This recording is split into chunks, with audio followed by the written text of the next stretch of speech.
ಸರ್ಕಾರಿ ಕಚೇರಿಗಳಿಗೆ ಪ್ರತಿನಿತ್ಯ ನಾನಾ ರೀತಿಯ ಜನ ಬರ್ತಿರ್ತಾರೆ. ಸರ್ಕಾರಿ ಕಚೇರಿಗಳಲ್ಲಿ ಜನರಿಗೆ ಸಮಸ್ಯೆ ಆಗೋದು ಇದ್ದಿದ್ದೆ. ಜನರು ಕೋಪಗೊಳ್ಳೋದು ಕೂಡ ಕಾಮನ್. ಆದ್ರೆ ಇವತ್ತು ಒಬ್ರು ಡಿಸಿ ಕಚೇರಿಯಲ್ಲೇ ಹೈ ಡ್ರಾಮಾ ಮಾಡಿದ್ರು. ಯಾಕೆ ಅಂತ ನೋಡೋಣ ಬನ್ನಿ.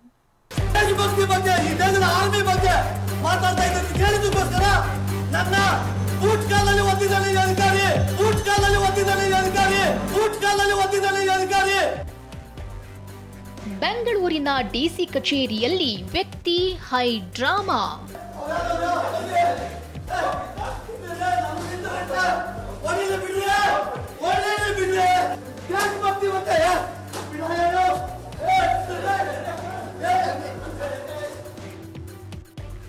ಅಧಿಕಾರಿ ನನಗೆ ಒದಿಯೋಕ್ ಬಂದ್ರು ಅಂತ ಆರೋಪ.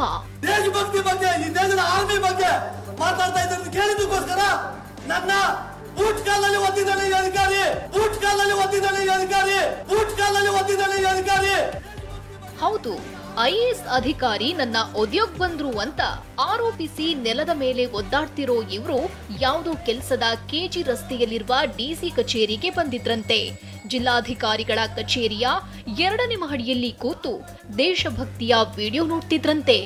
ಈ ವೇಳೆ ಐಎಎಸ್ ಅಧಿಕಾರಿಯೊಬ್ರು ನನಗೆ ಒದಿಯೋಕ್ ಬಂದ್ರು ಅಂತ ಕಿರುಚಾಡಿದ್ರು. ದೇಶಭಕ್ತಿ ಬಗ್ಗೆ ಈ ದೇಶದ ಆರ್ಮಿ ಬಗ್ಗೆ ಮಾತಾಡ್ತಾ ಇದ್ದಾರೆ ಕೇಳಿದಕ್ಕೋಸ್ಕರ ನನ್ನ ಬೂಟ್ ಕಾಲಲ್ಲಿ ಒದ್ದಿದ್ದಾನೆ ಈ ಅಧಿಕಾರಿ. ನೆಲದ ಮೇಲೆ ಕೂತು ನಾನು ಹಾರ್ಟ್ ಪೇಷಂಟ್, ನನ್ನನ್ನ ಯಾಕೆ ತಳ್ತೀರಾ ಅಂತ ಆರೋಪಿಸಿ ಕೂಗಾಡಿದ್ದಾರೆ.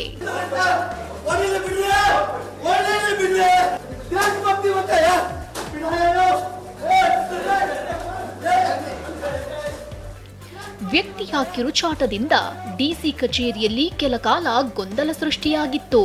ಬಳಿಕ ಪೊಲೀಸರು ಆ ವ್ಯಕ್ತಿಯನ್ನ ಹೊರಗೆ ಕರೆದೊಯ್ದ್ರು. ಹಲ್ಲೆ ಮಾಡೋಕೆ ಬಂದ್ರುವಂತ ದೂರು ಕೊಡಿ ಅಂತ ಪೊಲೀಸರು ಹೇಳ್ತಿದ್ದಂತೆಯೇ ಸೈಲೆಂಟ್ ಆಗಿ ಜಾಗ ಖಾಲಿ ಮಾಡಿದ್ದಾರೆ.